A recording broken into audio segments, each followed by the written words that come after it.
영국 튜더 왕조의 시조 헨리 7세의 막내딸이자 헨리 8세의 유일한 동생으로서 프랑스의 왕 루이 12세의 왕비를 거쳐 남편의 사망 후 서퍼 공작 찰스 브랜든과 재혼한 메리 튜더는 행복한 결혼 생활을 영위하는 속에 3명의 자녀 프랜시스, 헨리, 엘리너를 낳게 되는데요. 이 중 장녀인 프랜시스 브랜든은 16세의 나이로 도시 도작 헨리 그레이와 결혼했고 4년 뒤 그들이 향후 낳게 될 3명의 자녀 중 첫 자녀로서 딸이 태어났으니 그녀의 이름은 제인, 영국 역사상 가장 불행한 삶을 산 여인 중 한 명으로 남게 되는 제인 그레이였습니다. 돋보이는 아름다운 외모에다 런던의 주교 존 에일머로부터 라틴어와 히라버를 배우고 플라톤에 대해서 당대 학자 로저 에쉽켄과 토론하는 등 제인은 어릴 적부터 남다른 지성미를 나타냈으나 딸을 그저 출세의 도구로만 생각하던 제인의 부모는 외향적인 자신들과 달리 내성적이고 학구적인 제인을 못마땅해 했고 조금만 실수해도 그녀를 매질하고 학대하는 등 딸에게 비참한 유년기를 안겼는데요. 그러나 이처럼 가장 행복해야 할 어린 시절을 누구보다 불행하게 시작한 그녀에게 신께서 잠시나마 구원의 손길을 내민 적이 있었으니 신의 손을 빌려 그녀에게 다가온 한 자상한 여인은 바로 명색이 잉글랜드의 왕비, 제인의 사촌 진의 종조부인 헨리 8세의 제5계비 캐서린 파였습니다.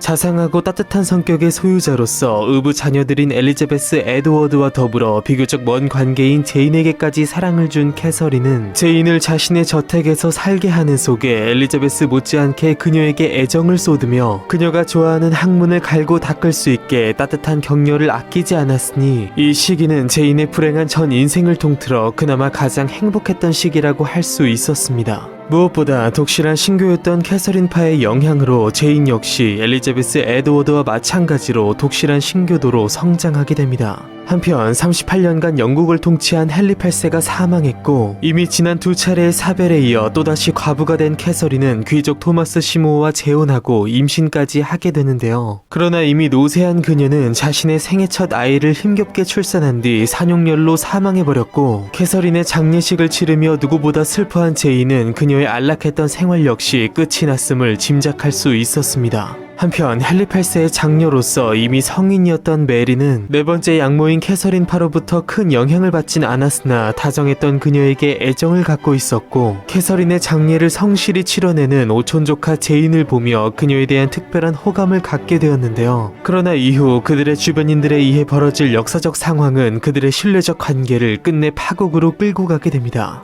한편 제인의 부모인 헨리와 프랜시스 부부는 어떻게든 딸을 왕비로 들여 출세하려 했으니 처음에는 제인을 할아버지 뻘인 헨리 8세의 왕비로 들이려 했으나 그가 죽으면서 실패했고 결국 그녀와 비슷한 나이대의 최적격자인 새로운 왕 에드워드 6세의 왕비로 들이려 했으나 일의 주선을 맡은 토마스 시모어가 왕의 납치 혐의를 명목으로 처형당하면서 계획은 수포로 돌아가 버리게 됩니다. 사실 제인은 당시 에드워드 6세의 외사촌 하트퍼드경과 정혼한 상태였으나 하트퍼드경의 아버지이자 섭정관이었던 에드워드 시모어가 권력에서 밀려나 처형당하면서 상황이 급변했고 예전 악명 높은 징세관이자 헨리 8세에 의해 처형당한 에드먼드 더들리의 아들로서 새로운 섭정이자 권력자인 노썸벌랜드 백작 존 더들리가 등장하면서 제인을 둘러싼 모든 상황은 변곡점을 맞이하게 됩니다. 당시 국왕 에드워드 6세가 투병 생활을 하는 속에 그의 죽음이 머지않았음을 알게 된 존 더들리는 그의 사후에도 권력을 유지할 목적으로 신교도인 자신들과 대척점에 있는 다음 계승자 카톨릭교도 메리에 대항해 또 다른 왕녀인 신교도 제인을 며느리로 맞아 그녀를 새로운 왕으로 내세울 계획을 하게 되는데요. 이미 하트퍼드경과 정혼한 제인은 이를 당연히 거부했으나 존 더들리의 계략에 찬성한 제인의 부모는 말을 듣지 않는 딸을 매질하여 강제로 혼인서약서 서명하게 했고 절대로 부모의 강압을 벗어날 수 없음을 깨달은 제인은 결국 존 더들리의 차남 길포드 더들리와 결혼하게 됩니다.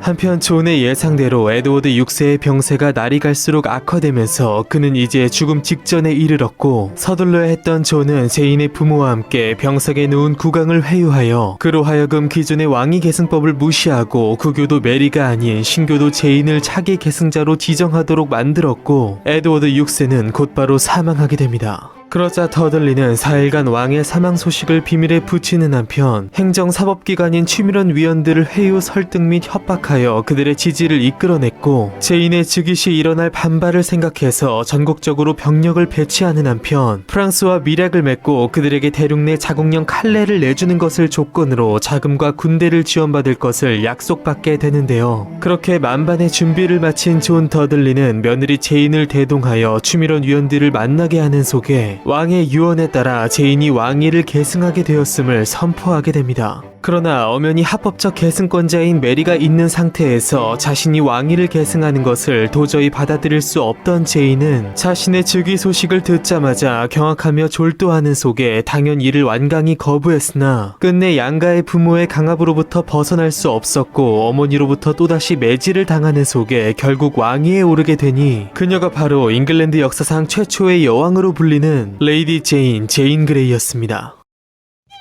그러나 1543년 제정된 왕위 계승법에 따라 헨리 8세의 장녀 메리는 어디까지나 에드워드 6세의 뒤를 잇는 모두가 다 인정하는 잉글랜드의 합법적 왕위 계승자였고 당장의 민심이 등을 돌리는 속에 더들리 세력에 불만을 품은 지방의 호족들이 일제히 반기를 들게 되는데요. 메리 역시 불법적으로 왕위를 빼앗기면서 일단 더들리 세력의 위협으로부터 도망쳐 서폭 지방 플렘링엄에 몸을 숨겼으나 민심이 자신에게 향하고 있음을 깨닫고 동부 캐닝홀에 도착하여 30여 명의 귀족 및 그들의 군대와 합류하게 되는데요. 존 더들리가 예상한, 아니 어쩌면 그의 예상보다 훨씬 더 큰 규모의 반발이 일어나는 속에 평생 굳은 신념을 지켜왔으면서도 탐욕스런 무리들에 의해 홀로 모든 책임을 다 떠안은 채 만인의 적이 돼버린 제인 그레이의 운명은 과연 어떻게 될까요? 권력을 향한 사악한 어둠 속에서 천국의 길을 찾아간 9일 여왕의 이야기, 다음 시간에 계속됩니다.